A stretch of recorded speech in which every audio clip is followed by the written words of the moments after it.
เอากิมให้มาเก็ตไข่เลี้ยงค่ะนะด้วยขลุ่มตีเฮ็ดภาคอย่างค่ะนะมีไข่เลี้ยงยังไข่เหลืองขนมกิมให้เก็ตไข่เลี้ยงน่าจะเป็นไข่เป็ดค่ะนะไข่เหลืองน่าจะเป็นไข่ไก่ค่ะนะเอากิมให้เกียดเดี๋ยวก็มาคนเลียวคนรอกันมันได้เกียดป่องสังมาเสนอปั่น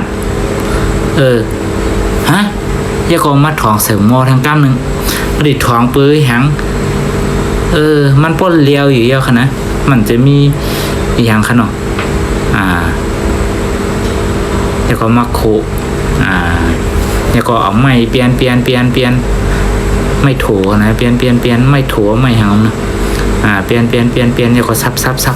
พอติดเปลี่ยนอย่างแล้วก็ซับทางกล้ามนึงพาใครปวดหัวก็มาเอากวักกับคุมแล้วก็ใส่น้ำมันแล้วก็มาได้ซุป